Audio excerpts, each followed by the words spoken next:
காத்திருந்து காத்திருந்து கல்யாணமே நடக்கலை. எத்தனையோ வரம் வருது.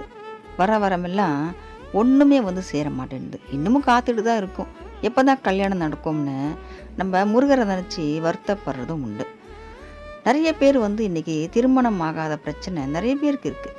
அந்த பிரச்சனை ஏன் இருக்கும்னு கேட்டிங்கன்னா, இப்போ வந்து ஒரு வரன் வருது, அது நமக்கு செட் ஆகலைன்னா அது நமக்கானவங்க கிடையாது.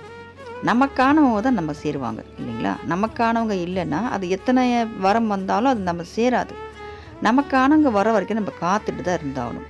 சரி, எத்தனை நேரம் தான் காத்துட்ருக்குது, இப்படியே காத்துட்ருக்கணுமா? முருகனை நான் வந்து நினச்சிட்ருக்கேன், வணங்கிட்டுருக்கேன், எவ்வளோ நாள் நானும் காத்துட்ருக்கிறது அப்படின்னு சில பேருக்கு ஆதங்கமும் இருக்கும்.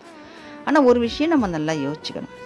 நம்ம வீட்டுக்கு போய் சேரணும், ரொம்ப தூரத்தில் இருக்குது நம்ம வீடு அப்படின்னா ஒரு 4-5 வண்டி பிடிச்சி தான் போகணும், வேறு வழி இல்லை. நான் கொஞ்சம் தாமதமாகி தான் போனோம்னா நம்ம வீட்டுக்கு தான் நம்ம போய் ஆகணும். இல்லை, நம்மளால் அவ்வளோ தூரம் போக முடியல, ரொம்ப அசதியாக இருக்குதுன்னு சொல்லிட்டு பக்கத்துலேயே ஏதோ ஒரு விடுதி எடுத்து நம்ம தங்கிட்டோம்னா அந்த விடுதியில் நம்ம எத்தனை நாள் தங்க முடியும்? குறைஞ்சபட்சம் ஒரு 2 நாள் 3 நாள். நிரந்தரம் இல்லாதது இல்லையா? அது நிரந்தரமானது நம்ம வீடு தான்.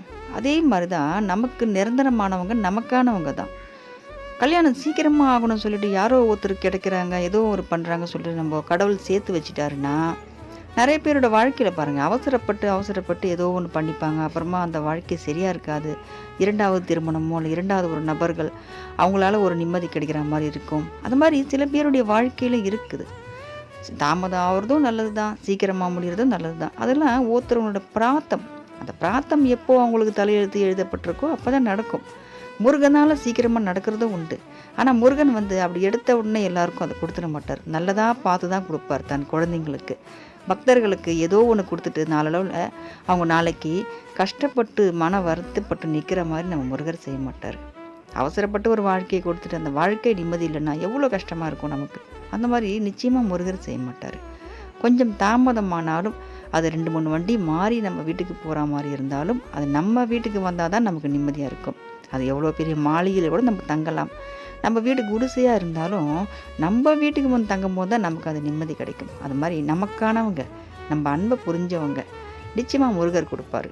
கொஞ்சம் தாமதமும் ஆகலாம், இல்லை சீக்கிரமாகவும் முடியக்கூடிய நேரமும் நம்ம இப்போ வந்துட்டுருக்கலாம், இல்லை இன்றைக்கி கூட வந்துட்டுருக்கோம். அது நேரம் எப்போ வரும், எப்படி வரும்னு சொல்ல முடியாது. ஆனால் நிச்சயமாக வரும், வர வைப்பார் நம்ம முருகர். கொஞ்சம் காத்திருக்கணும். நம்ம எல்லாத்துக்குமே நல்லதுக்கு தான் அது. காத்திருக்கிறதுனாலேயே ஒரு நல்லது கிடைக்கும்னா நம்ம நிச்சயமாக காத்திருக்கலாம். கொஞ்ச காலம் தானே, இவ்வளோ நேரம் காத்திருந்துட்டோம், இன்னும் கொஞ்ச காலம் தானே காத்திருக்க போகிறோம். கொஞ்சம் காலம்ன்றது ரொம்ப வருஷங்கள் ஆகாது, சில மாதங்கள்லேயே நடத்தி வைப்பார் முருகன்.